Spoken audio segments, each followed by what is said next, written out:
Mes chers compatriotes, la désinformation sévit aux quatre coins de l'Europe.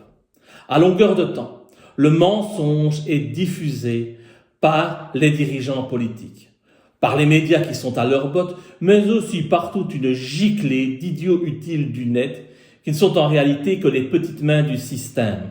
Ce système qui nous conduit droit dans le mur, droit vers le chaos. Où est passée la joie de vivre ? Où est passée la bonhomie ? Tout est toujours en permanence négatif. La fin de l'abondance, la fin de l'insouciance, la fin de l'innocence. Le monde qu'il nous crée est un monde désenchanté, sans joie ni espérance. En réalité, ils veulent faire de nous des robots esclaves dociles, des êtres sans cervelle, qui suivent à la lettre ce que la matrice leur impose. Avant, nos dirigeants se contentaient d'être des corrompus.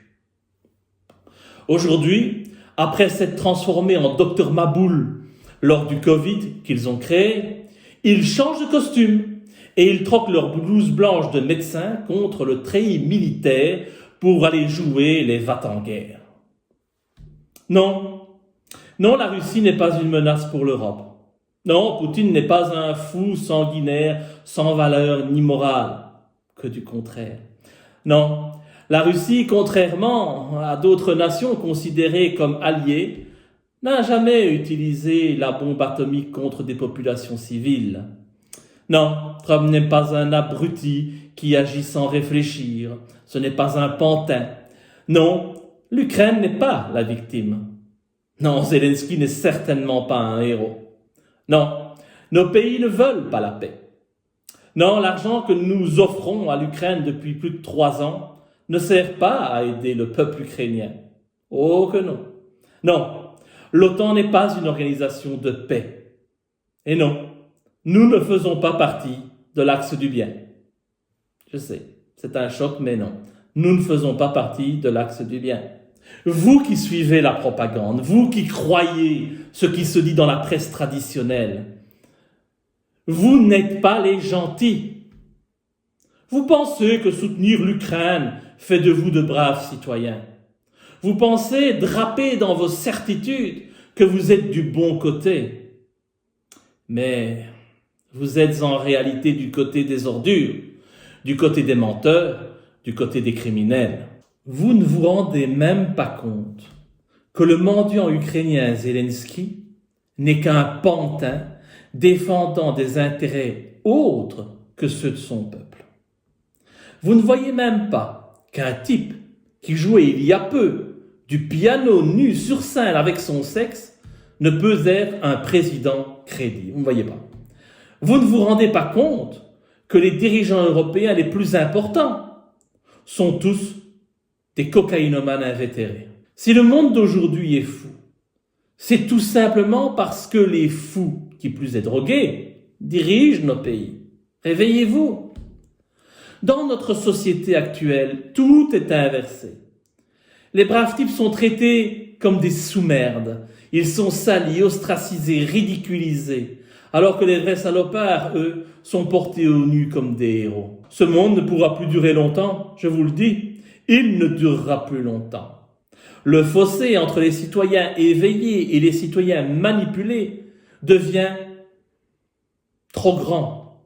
Plus aucune vie en commun ne sera bientôt possible dans ces conditions. Soit ils extermineront les éveillés, ou les mettront dans des camps, en prison, ou les pousseront au suicide, soit les éveillés parviendront à ouvrir les yeux, les cœurs, les âmes de ces moutons égarés, mais le vivre ensemble semble de plus en plus impossible.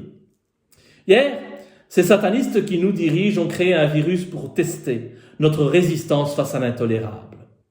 Avec seulement quelques images truquées, ils ont réduit le peuple à l'obéissance absolue. Aujourd'hui, ces mêmes individus veulent augmenter les budgets de l'armée. Ils veulent que les usines qui fabriquent des voitures fabriquent des drones, des armes ou des munitions. Ils font la même chose que ce que fit jadis un petit moustachu en Allemagne. Lui aussi adepte de la poudre blanche d'ailleurs. On a vu le résultat. Plus de 60 millions de morts, innocents, sacrifiés sur l'autel des enjeux géopolitiques. Et l'histoire se reproduira, je vous le dis, l'histoire se reproduira si nous ne nous réveillons pas rapidement. Et bien sûr, les livres d'histoire ne retiendront que les fables imposées par le vainqueur. La Russie menace l'Europe, disent-ils tous en chœur. Foutaise, foutaise. La Russie est entourée par les bases de l'OTAN. L'Europe n'est pas menacée par la Russie. Par contre, la Russie, elle, est menacée tous les jours par l'OTAN. Tous les jours.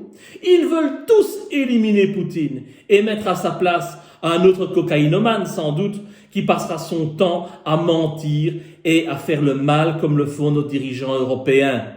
Je sais qu'il est difficile d'accepter d'avoir été manipulé parfois durant toute sa vie. Je sais que c'est dur, le choc est sévère. Je sais que nous avons été éduqués avec cette idée que nos dirigeants nous protégeaient, qu'ils travaillaient dur pour nous, que nos pays étaient les gentils pays et que nous faisions partie de l'axe du bien. Je sais, mais les faits sont là, mes chers compatriotes. Nos pays font partie de l'axe du mal. Mis à part détruire, ils n'ont strictement rien fait d'autre au cours des 50 dernières années. Nous avons détruit l'Irak, l'Afghanistan, nous avons détruit la Syrie, nous avons détruit la Libye, nous avons détruit nos anciennes colonies. Et que dire de notre Europe, où tous déglinguent, il n'y a plus rien qui va ici, où notre pouvoir d'achat fait de nous des esclaves qui ne travaillent que pour payer nos taxes et nos factures. Nous sommes dirigés par des individus dont la seule et unique mission est de détruire. Nous ne pouvons plus accepter la propagande et les manipulations. L'heure de la révolution doit sonner, car il est plus que temps de confisquer le pouvoir à ceux qui jouent avec notre qualité de vie et demain avec la vie de nos enfants. Dites non à cette économie de guerre qui se met en place en Europe. Ne suivez plus les drogués qui nous dirigent et leur folie. Monteriez-vous dans une voiture avec un chauffeur bourré d'alcool et de cocaïne? Monteriez-vous dans cette voiture? Non. Alors, ne laissez pas ce même chauffeur diriger notre pays. C'est une évidence. En 2025, il est intolérable que les citoyens soient sous la tutelle des partis politiques et des politiciens de carrière. La démocratie représentative, où nous chargeons un politicard de bas étage de nous représenter, veut en réalité dire que nous nous reconnaissons être des abrutis, incapables de choisir ce qu'il y a de mieux pour notre pays. Et tout le monde semble accepter que le pouvoir nous prenne pour des cons. L'heure est venue d'opter pour un autre modèle. Un modèle où chaque citoyen pourra participer activement à la gestion de son pays. Si tel était le cas, notre qualité de vie s'améliorerait considérablement. Et au lieu de parler de guerre, nous ne parlerions que d'amour, d'entraide et de bienveillance. Ne faisons plus le jeu des criminels. Ouvrons les yeux et révoltons-nous, s'il vous plaît, mes chers concitoyens. Si nous ne faisons rien, demain, nous connaîtrons une nouvelle guerre. Et elle sera mondiale. Sans doute, la gagnerons-nous, au final, après avoir balancé quelques bombes atomiques sur Moscou. Et sans doute, l'histoire retiendra le courage valeureux des Européens face aux méchants agresseurs russes. Sans doute. Ce ne sera que pur mensonge, que pure propagande, que pure illusion. Mais le passé nous a appris que nous avions malheureusement cette capacité à très bien apprécier la douceur d'un mensonge réconfortant. Oui, la vérité fait mal, mes chers compatriotes. Mais la vérité libère. Osez ouvrir les yeux sur ce monde. Ne soyez plus les complices du mal.